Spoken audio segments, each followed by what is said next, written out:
Au nom du Père et du Fils et du Saint-Esprit, la paix soit avec vous. Chers frères et sœurs, ce soir, comme vous le voyez, notre archevêque est absent. Le cardinal 23 est à Rome pour l'ouverture et pour participer à l'ensemble du synode des églises du Moyen-Orient. Un événement très important pour lequel nous allons prier dans cette Eucharistie et nous unir à cet événement décidé par notre Saint-Père pour progresser dans l'unité de l'Église et dans la paix dans le monde. Nous venons de chanter, faisons silence quelques instants, qui nous permet de prendre contact par la foi avec le Seigneur vraiment présent au milieu de nous, en silence.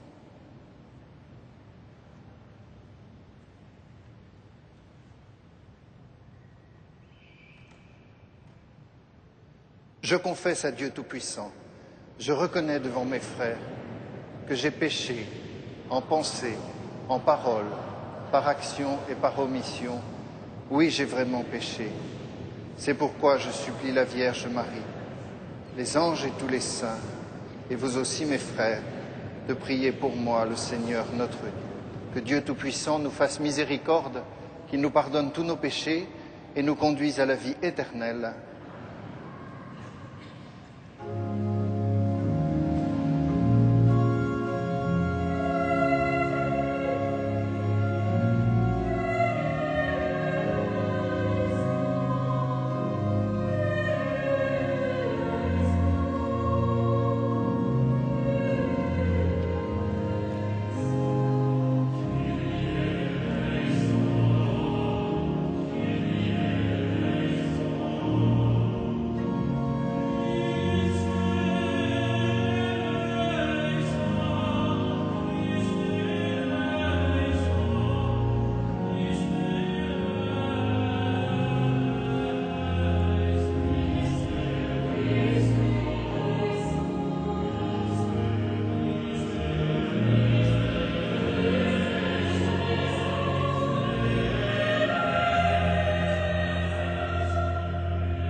Gloria in excelsis Deo.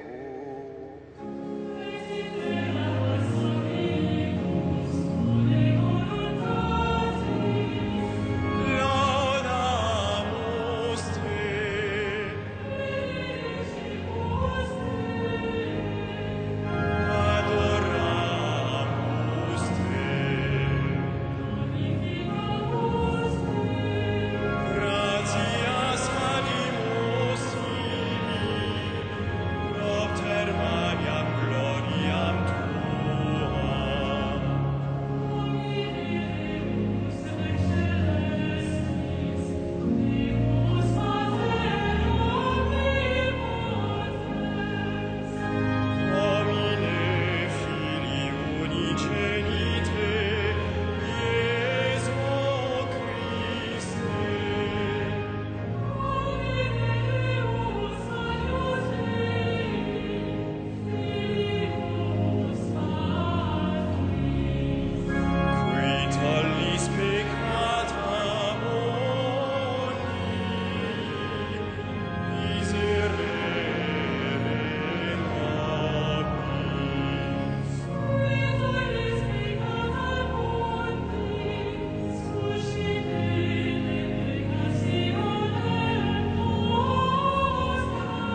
Prions le Seigneur.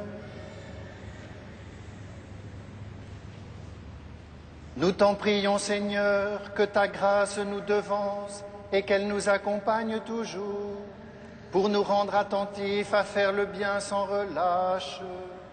Par Jésus-Christ, ton Fils, notre Seigneur et notre Dieu, qui règne avec toi et le Saint-Esprit pour les siècles des siècles.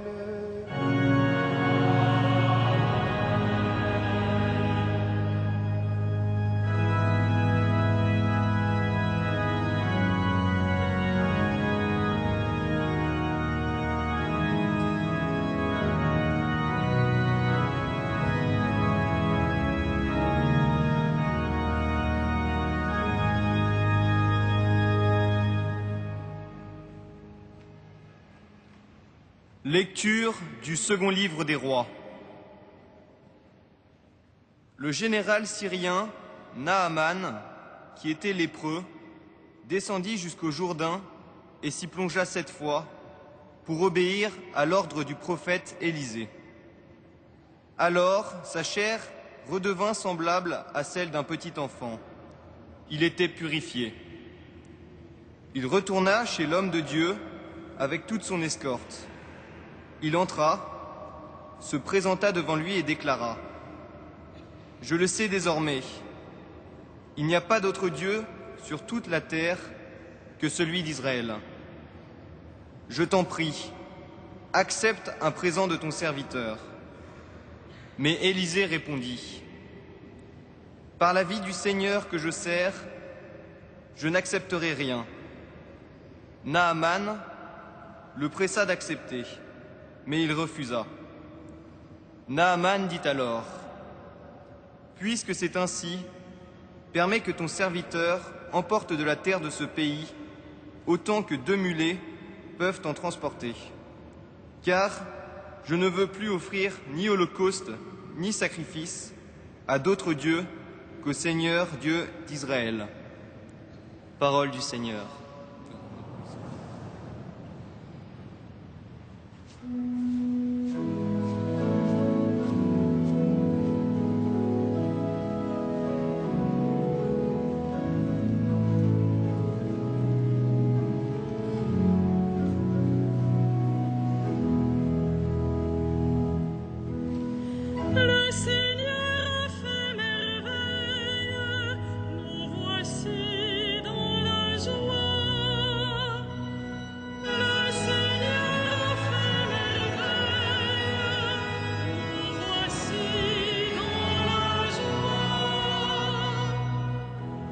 Chantez au Seigneur un chant nouveau, car il a fait des merveilles. À son bras très saint, par sa main puissante, il s'est assuré la victoire. Le Seigneur a fait merveille, nous voici dans la joie. Le Seigneur a fait connaître sa victoire et révélé sa justice aux nations. Il s'est rappelé sa fidélité, son amour en faveur de la maison d'Israël.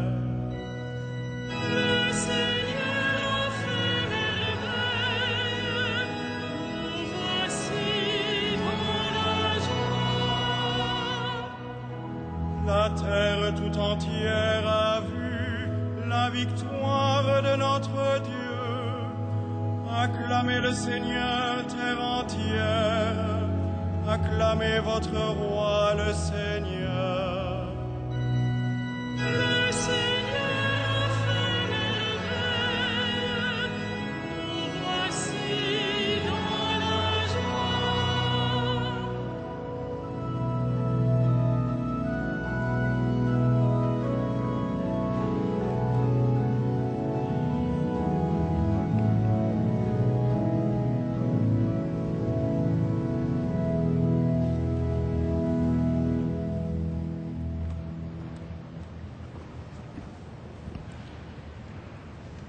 Lecture de la seconde lettre de saint Paul, apôtre à Timothée. Souviens-toi de Jésus-Christ, le descendant de David. Il est ressuscité d'entre les morts, voilà mon évangile. C'est pour lui que je souffre, jusqu'à être enchaîné comme un malfaiteur. Mais on n'enchaîne pas la parole de Dieu. C'est pourquoi je supporte tout, pour ceux que Dieu a choisis, afin qu'ils obtiennent eux aussi le salut par Jésus-Christ avec la gloire éternelle. Voici une parole sûre. Si nous sommes morts avec lui nous vivrons. Si nous supportons l'épreuve, avec lui nous régnerons. Si nous le rejetons, lui aussi nous rejettera. Si nous sommes infidèles, lui, il restera fidèle, car il ne peut se rejeter lui-même. Parole du Seigneur.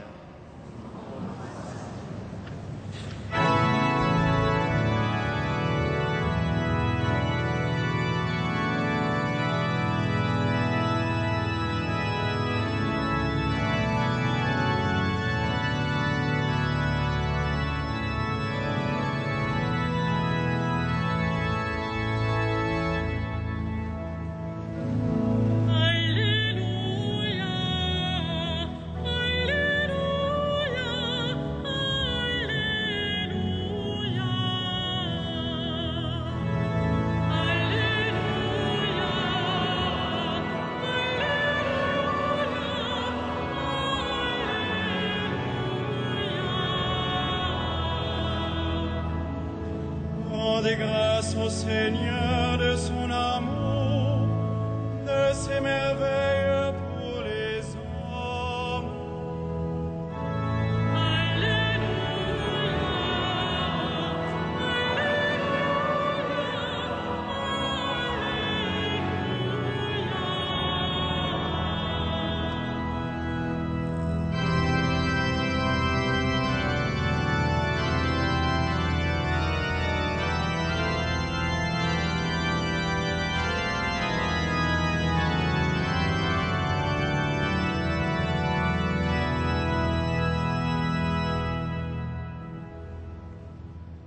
Le Seigneur soit avec vous. Et avec votre esprit. Évangile de Jésus-Christ selon saint Luc. Gloire à toi, Seigneur.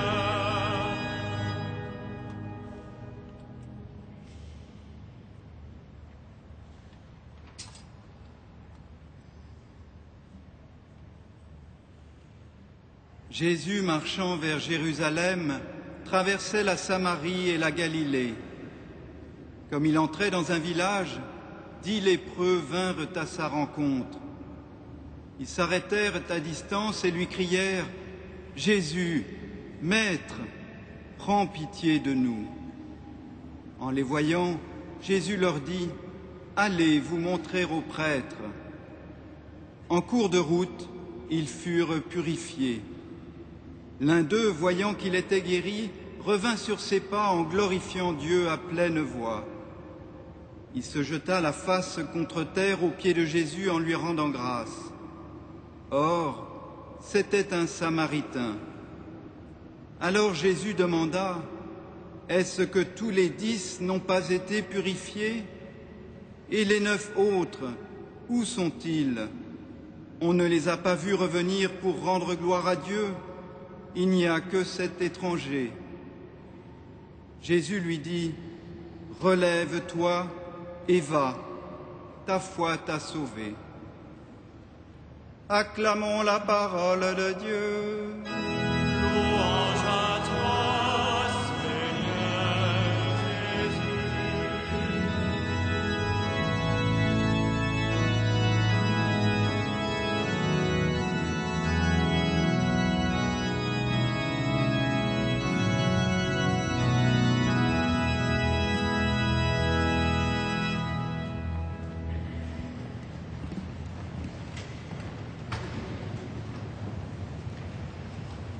Chers frères et sœurs, savons-nous assez nous émerveiller et laisser monter notre reconnaissance devant une guérison du Seigneur Jésus.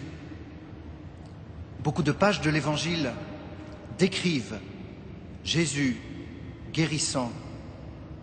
Aujourd'hui, ce sont 10 hommes malades, lépreux, qui viennent trouver Jésus, qui se tiennent à distance car ils savent qu'ils sont contagieux et la règle de la pureté les empêche d'approcher. 10 sont guéris, purifiés. Je ne sais pas si vous avez remarqué qu'il y a 3 termes dans cet évangile pour parler de ce que Jésus a opéré. La guérison, la purification et le salut. Et c'est vraiment un enseignement qui nous aide à comprendre.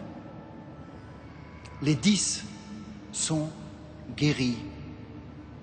La guérison, ça touche le corps, c'est physique. C'est-à-dire que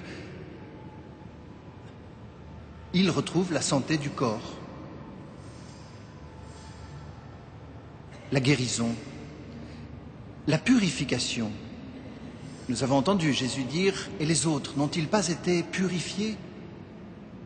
Et de quoi parle-t-on à ce moment-là? Dans la loi des Juifs, une personne lépreuse était déclarée impure, contagieuse, impure, et du coup devait se tenir à l'écart du groupe, à l'écart du village, à l'écart des relations. Et ce geste de purification opéré par Jésus dans cette guérison indique que la personne retrouve la possibilité des relations avec les autres. Elle est réintroduite dans la communauté, dans le village. Autrement dit, ça touche la dimension relationnelle et sociale.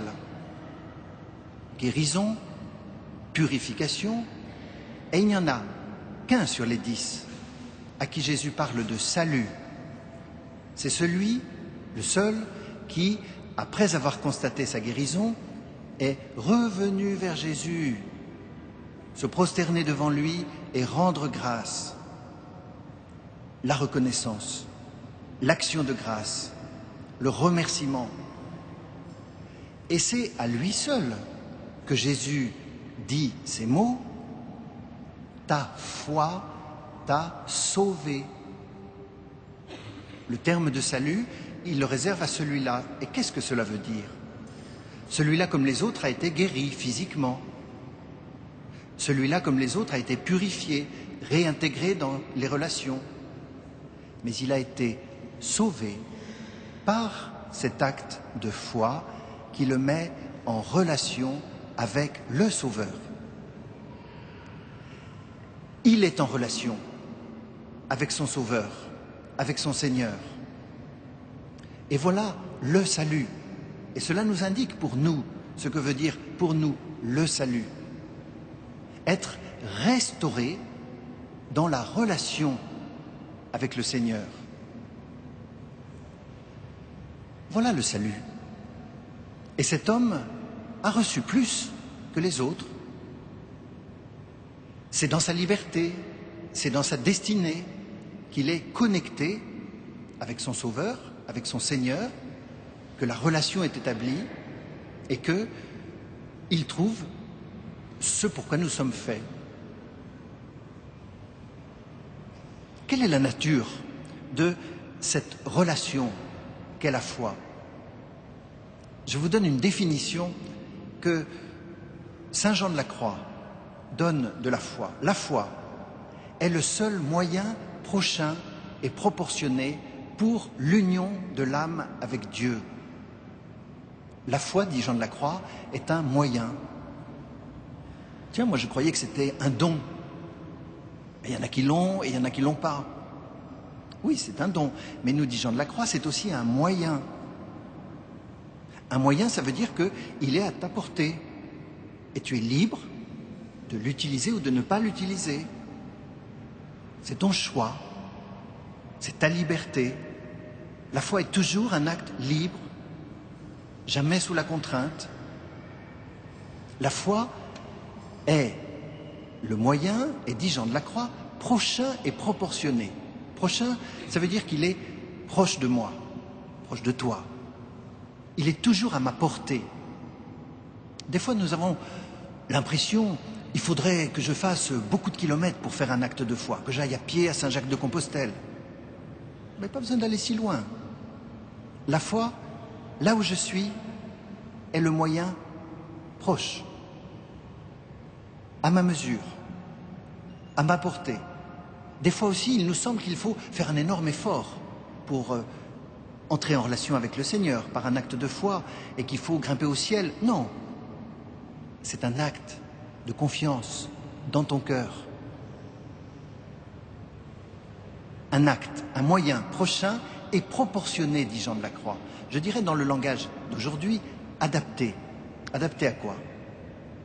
Eh bien, si je suis dans un moment de joie, de consolation, l'acte de foi est adapté. Mais si je suis dans un moment de tristesse, de découragement, c'est adapté. L'acte de foi, le contact de la foi est possible. Et de même, si je suis en état de grâce, l'acte de foi est possible. Mais même si je suis en état de péché, que je pâtis de ma culpabilité et que j'en souffre, l'acte de foi est adapté à ma portée. Et c'est quoi le but de l'acte de foi? La foi est le moyen prochain et proportionné pour l'union de l'âme avec Dieu. La finalité de la foi, c'est Dieu, c'est le contact avec Dieu, c'est la relation avec Dieu. C'est ça la finalité de l'acte de foi. Et un dernier détail, Jean de la Croix ne dit pas la foi est un moyen parmi d'autres. Il dit c'est le moyen prochain et proportionné pour l'union de l'âme avec Dieu.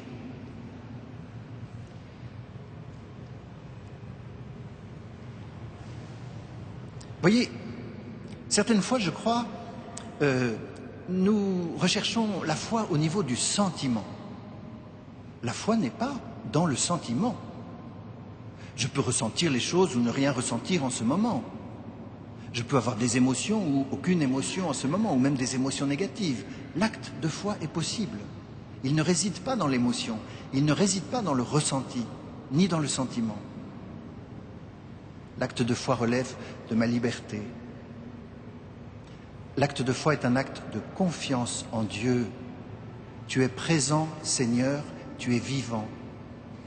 Jésus, j'ai confiance en toi. Voilà l'acte de foi.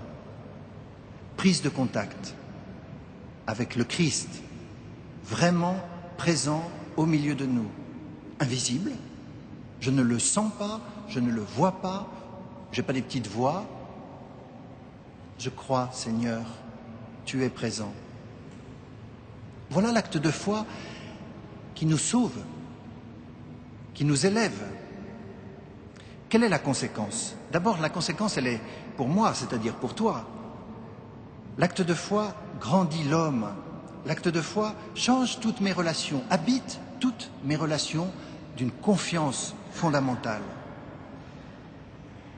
Du coup, toutes mes relations sont habitées de confiance. Mes décisions sont habitées de confiance.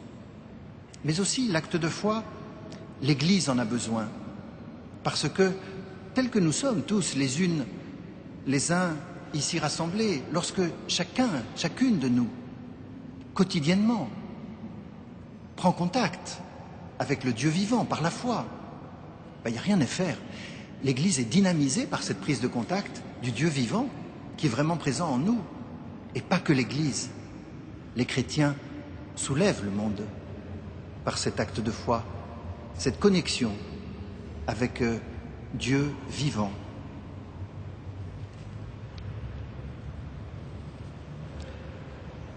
Je vous le disais tout à l'heure, frères et sœurs, aujourd'hui, le pape Benoît XVI ouvre le synode des évêques catholiques du Moyen-Orient, du 10 au 24 octobre. C'est le berceau de notre chrétienté, la région devenue l'une des plus fragiles autour d'Israël. Être chrétien en Orient, c'est vivre au cœur d'une mosaïque de 7 églises modelées par l'histoire, secouées par les tensions. Les enjeux de ce synode sont importants. Quels sont les enjeux? D'abord, qui est invité? Je vais vous citer les différentes églises qui sont invitées. Dans la tradition copte égyptienne, l'église copte catholique. Dans la tradition araméenne occidentale, l'église syrienne catholique. Dans la tradition araméenne orientale, l'église chaldéenne. Dans la tradition grecque, l'église grecque melkite catholique. Dans la tradition latine, le patriarcat latin de Jérusalem. Dans la tradition arménienne, l'église arménienne catholique. Les enjeux de ce synode sont importants. Cela en raison de la place que tient cette région stratégique. Vous voyez bien, tout événement dans un de ces pays a aussitôt un retentissement médiatique et une portée mondiale. Les conflits irakiens, israélo-palestiniens qui s'éternisent, auxquels s'ajoutent les problèmes posés par l'Iran, et puis la poussée de certains fondamentalismes dans quelques courants de la religion musulmane. Tout ça, c'est les données de base. Dans un tel contexte, quel est le rôle des chrétiens? Il y a chez eux une sorte de nostalgie de l'époque où ils ont contribué à la renaissance arabe. Leur poids politique aujourd'hui a diminué, tandis que le monde musulman fait des amalgames, c'est-à-dire qu'on considère que les chrétiens du Moyen-Orient, qui sont vraiment arabes, eh bien, on les taxe d'être des occidentaux et du coup des croisés, amalgame. Les chrétiens ne peuvent plus se positionner en ordre dispersé devant ces problèmes importants qu'ils doivent affronter, que doivent affronter toutes les populations qui sont immergées là-bas. Et c'est pourquoi le pape a voulu convoquer ce synode pour un travail d'unité. Unité d'abord entre chrétiens. Déjà du chemin a été parcouru, car il y a encore quelque temps, entre chrétiens rattachés à Rome et chrétiens rattachés aux églises orthodoxes, il y avait des points de divergence, en particulier sur la foi au Christ, sur la personne du Christ. Des pas ont été faits vers l'unité. Il n'y a plus de désaccord sur la foi au Christ. Ils partagent la même foi, alors qu'encore, il n'y a pas très longtemps, on se traitait d'hérétiques. Rendons grâce pour ces pas. Enjeu d'unité, mais aussi enjeu de paix. La paix est appelée par tous.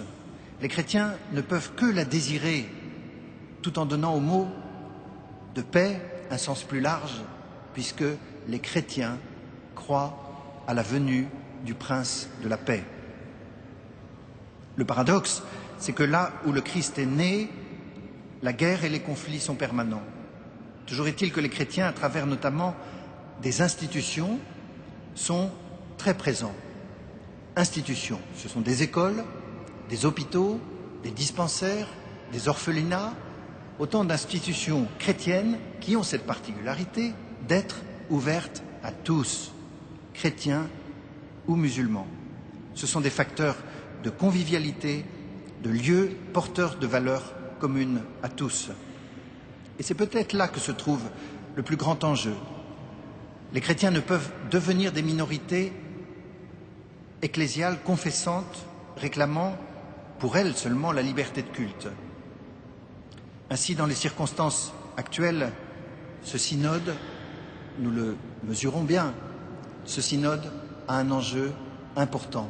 Ce sont des défis importants.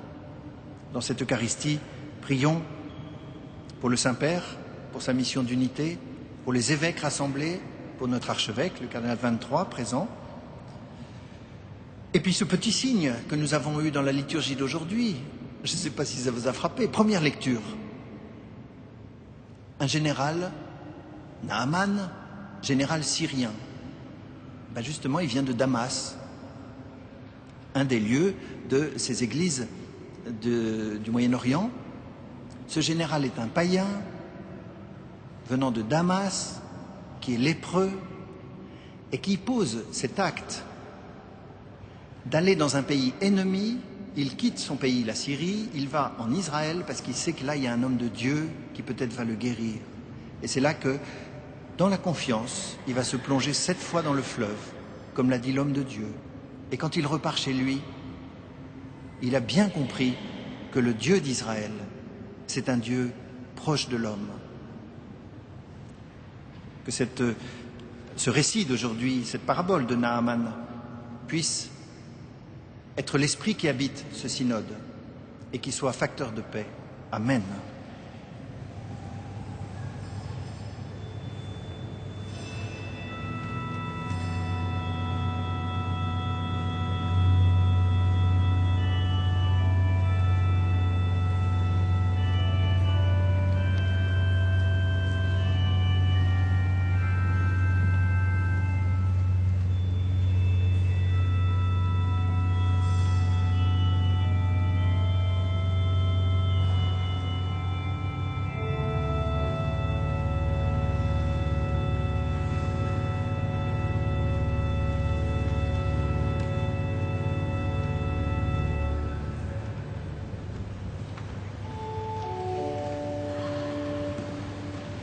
Credo in unum Deum.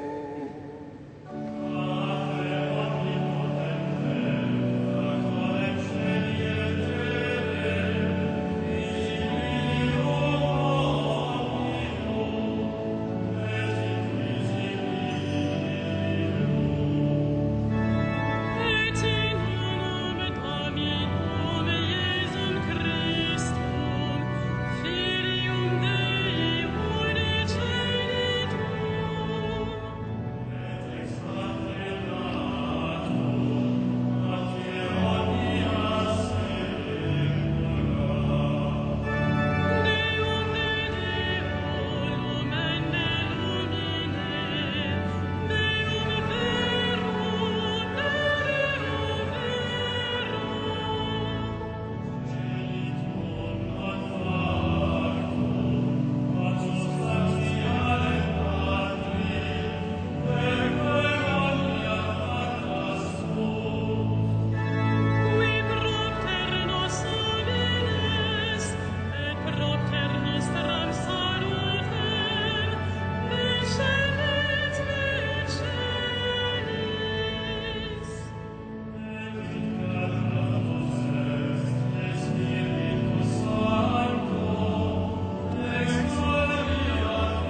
Prions ensemble au moment d'offrir le sacrifice de toute l'Église.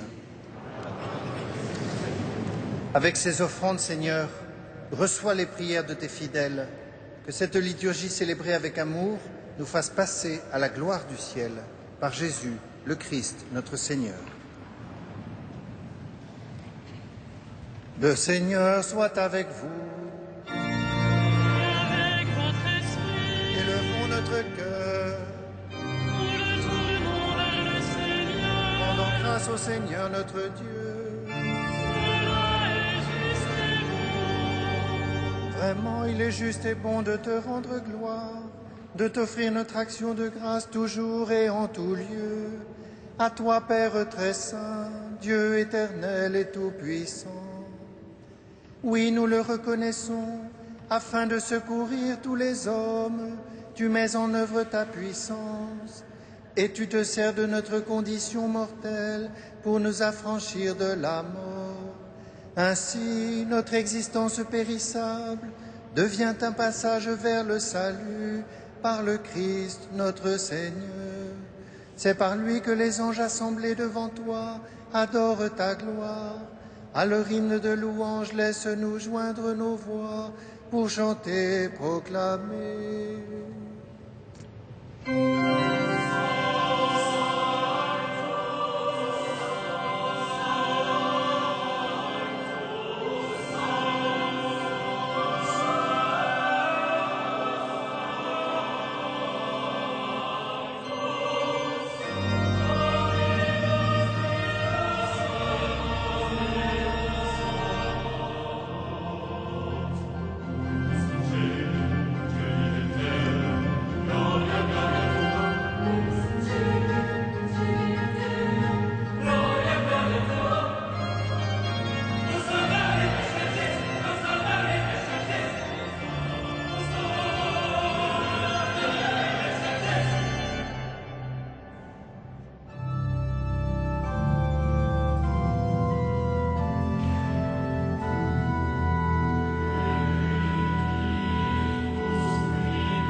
Tu es vraiment saint, Dieu de l'univers, et toute la création proclame ta louange. Car c'est toi qui donnes la vie, c'est toi qui sanctifies toutes choses, par ton Fils Jésus-Christ, notre Seigneur, avec la puissance de l'Esprit Saint. Et tu ne cesses de rassembler ton peuple, afin qu'il te présente partout, dans le monde, une offrande pure. C'est pourquoi nous voici rassemblés devant toi, et dans la communion de toute l'Église, en ce premier jour de la semaine, nous célébrons le jour où le Christ est ressuscité d'entre les morts. Par lui, que tu as élevé à ta droite, Dieu Tout-Puissant, nous te supplions de consacrer toi-même les offrandes que nous apportons. Sanctifie-les par ton Esprit, pour qu'elles deviennent le corps et le sang de ton Fils, Jésus, Christ, notre Seigneur, qui nous a dit de célébrer ce mystère. La nuit même où il fut livré, il prit le pain. En te rendant grâce, il le bénit, il le rompit et le donna à ses disciples en disant : « Prenez et mangez-en tous, ceci est mon corps livré pour vous. »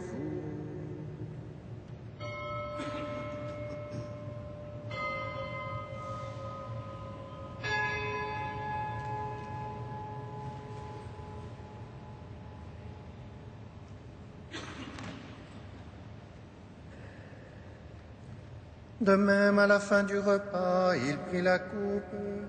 En te rendant grâce, il la bénit et la donna à ses disciples en disant: Prenez et buvez-en tous, car ceci est la coupe de mon sang, le sang de l'alliance nouvelle et éternelle, qui sera versé pour vous et pour la multitude, en rémission des péchés.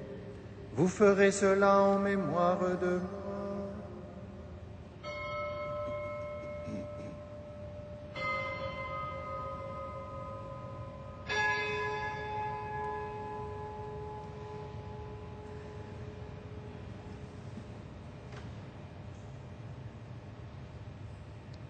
Il est grand le mystère de la foi.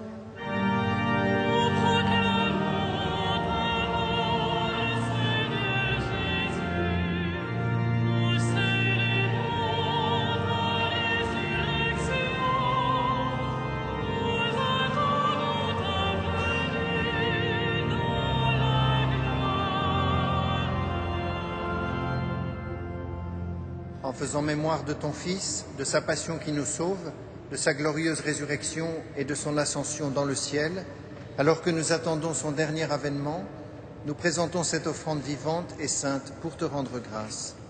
Regarde, Seigneur, le sacrifice de ton Église et daigne y reconnaître celui de ton Fils qui nous a rétablis dans ton alliance. Quand nous serons nourris de son corps et de son sang et remplis de l'Esprit Saint, accorde-nous d'être un seul corps et un seul esprit dans le Christ. Que l'Esprit Saint fasse de nous une éternelle offrande à ta gloire, pour que nous obtenions un jour le bien du monde à venir, auprès de la Vierge Marie, la bienheureuse Mère de Dieu, avec les apôtres, les martyrs et tous les saints qui ne cessent d'intercéder pour nous. Et maintenant, nous te supplions, Seigneur, par le sacrifice qui nous réconcilie avec toi, à étendre au monde entier le salut et la paix. Affermis la foi et la charité de ton Église au long de son chemin sur la terre. Veille sur ton serviteur, le pape Benoît, ensemble des évêques, notre évêque André, ensemble des évêques, les prêtres, les diacres et tous les peuples de racheter. Écoute les prières de ta famille assemblée devant toi et ramène à toi, Père très aimant, tous tes enfants dispersés. Pour nos frères défunts, pour les hommes qui ont quitté ce monde et dont tu connais la droiture, nous te prions. Reçois-les dans ton royaume où nous espérons être comblés de ta gloire, tous ensemble et pour l'éternité. Par le Christ, notre Seigneur, par qui tu donnes au monde toute grâce et tout bien.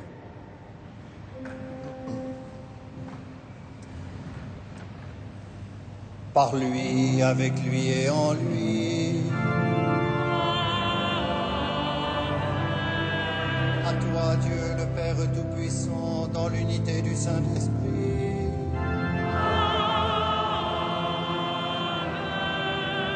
Tout honneur et toute gloire pour les siècles des siècles.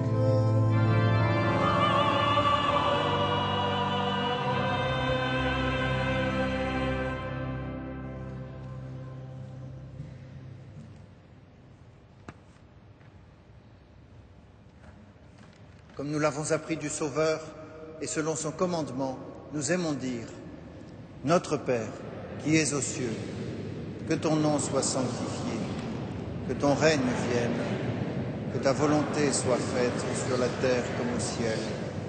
Donne-nous aujourd'hui notre pain de ce jour.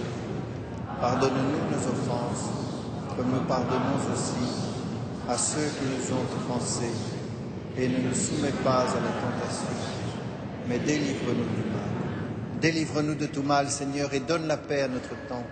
Par ta miséricorde, libère-nous du péché. Rassure-nous devant les épreuves, en cette vie où nous espérons le bonheur que tu promets et l'avènement de Jésus-Christ, notre Sauveur.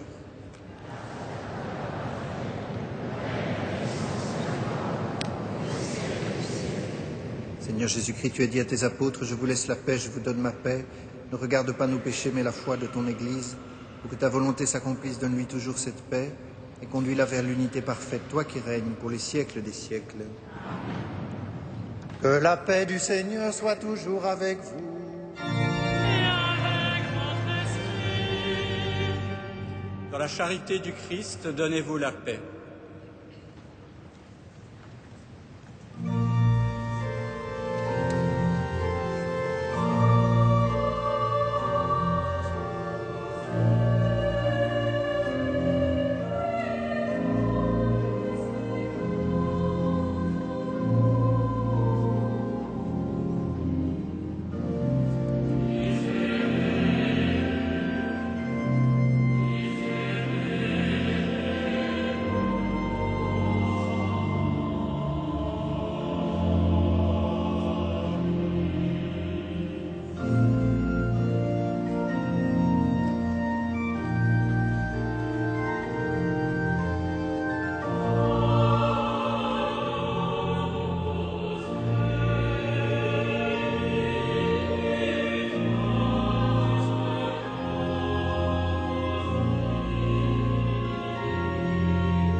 Heureux les invités au repas du Seigneur. Voici l'agneau de Dieu qui enlève le péché du monde. Seigneur, je ne suis pas digne de te recevoir, mais dis seulement une parole et je serai gai. Oh, Christ me garde pour la vie éternelle. Amen.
trouverez dans la feuille intercalaire de la feuille liturgique diverses annonces. N'hésitez pas à la prendre par-devers vous. J'attire simplement votre attention sur ce dimanche 17 octobre où les vêpres seront à 17 h. Ce seront, comme chaque année, les vêpres orthodoxes, présidés par Monseigneur Emmanuel Adamakis. Nous accompagnons bien sûr de notre prière notre archevêque qui est parti pour Rome pour le synode pour le Moyen-Orient du 10 au 24 octobre.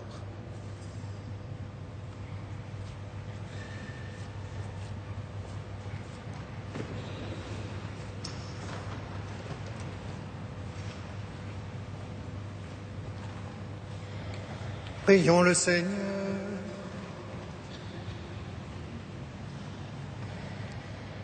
Dieu souverain, nous te le demandons humblement, rends-nous participants de la nature divine, puisque tu nous as fait communier au corps et au sang du Christ, lui qui règne avec toi et le Saint-Esprit pour les siècles des siècles.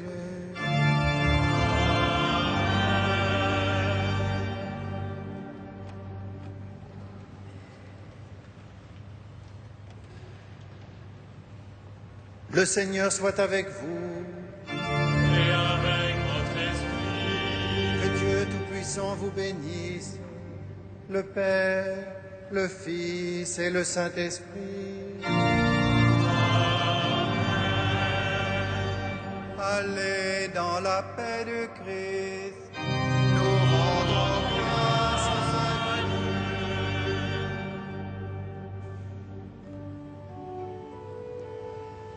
Salve Regina.